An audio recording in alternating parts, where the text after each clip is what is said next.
Hello and welcome back. Today I'm going to show you how to take your measurements for a really basic skirt with some darts in it.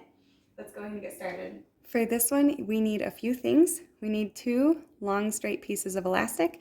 This is all 1/8 inch elastic. It doesn't really matter what size it is, but I like the 1/8 inch best because it's thin, so I get a more accurate measurement. And also it's really cheap. So I have 2 straight pieces. You want these to be at least like 2 feet long just to be safe.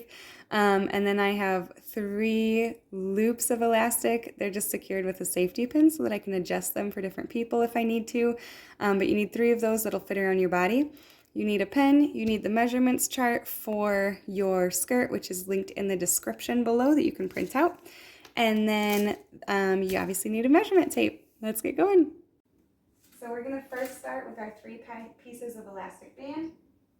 We're going to take the first one and I'm just going to fold my hoodie up just so you can see what I'm doing a little bit better.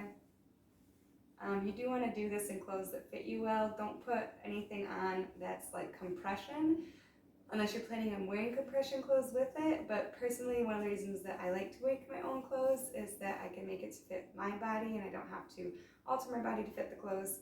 But it's totally up to you. Whatever you're actually going to wear with what you're making is what you need to be wearing. So if you're going to wear compression stuff with it, by all means wear your compression stuff when you measure yourself. If you don't want to wear compression stuff though, don't measure yourself with anything compressing on. Alright, take your first band and I just step into them. This is going to sit at my natural waist, so I'm going to put it at my smallest part. It's usually about 1 inch above your belly button. And then I'm going to lean side to side and it will move that elastic to my actual waist. The next elastic band is going to sit at my high hips. This is right above the largest portion of your hips. So it's kind of where your shirts and your pants would meet. You want it right above where your bum starts coming out. This is your high hip. The next part is your hip measurement. So the third one is going to go on the fullest part of your hips. This is helpful if you stand in a mirror when you're putting these on. You do want to double check in a mirror that all 3 of these are perfectly straight going across you. Next, we're going to take these 2 straight pieces of elastic and starting at the back top, I'm going to loop it through my waistline and just tie it in a quick knot, just a single knot that I can remove. And then I'm going to put it underneath both of the other pieces of elastic and allow it to come straight down. I'm going to check in a mirror and I need this to come straight down my body. So when I'm looking in the mirror, this needs to be in the center of my waist and then it needs to be in the center of my thigh, kind of pointing straight at my knee, like the center of the side of my knee. So this is not necessarily going to be in the center of what you think your hips are or your thigh here. Like the bottom of your thigh or at your knee is really where this needs to come straight through. So on me, that would be right about there. I don't have a mirror to check this in, so I'm just gonna kind of feel for it. The other one, you do the exact same thing on the other side. Do a quick single knot at the top, just a loose one that you can take out. Loop it through the other layers. And then allow it to hang straight down. Again, make sure that all of this stays vertical while you're doing that, and then pull it straight.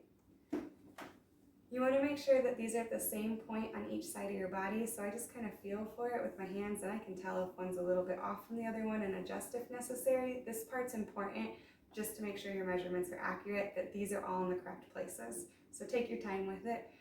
It's no rush for this kind of stuff because you'll use these measurements kind of forever unless you make massive changes to your body. All right, let me get, I have the wrong list up. Okay, grab your paper with your measurements chart. I'm just going to work top to bottom. So with your tape, we want our waist circumference first. So right where that waist tape is, if you're in a mirror, make sure it's right on the waist tape the whole way around you. Take your measurement and write it down. And then you want your front waist measurement. So starting at this side elastic, and make sure yours is nice and tight so that you get accurate where that actually begins and ends. Start at that side, go to the other side, that's your front waist. We're going to repeat that with our high hip, get the whole way around, and then just go from one side to the other side. It's okay if some of these measurements don't sound right. If one is larger in the front or the back and you thought it was going to be the other way around, just trust the process. So next is going to be your hip measurement. For this, because we're making a skirt, and this is, you kind of have two options. The most flattering skirt, you're going to need to get a full hip measurement, which is what I'm going to show you. A regular hip measurement, just measure at that line. A full hip measurement is always going to be more flattering. You want to extend in the front to where your stomach comes out.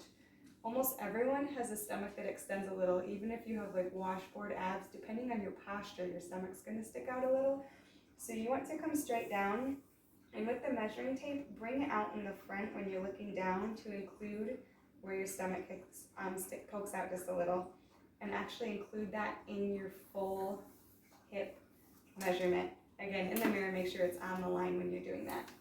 Okay, and then same thing, you want to get front to back. When you're doing that, again, just make sure you extend that to include your full hip measurement, which includes your abdomen, that space there would be. Okay, so our next ones are our verticals. So we are going to go from our waist to our high hip in the front, and our waist to our high hip in the back. We're going to go from our waist to our hip in the front, and our waist to our hip in the back.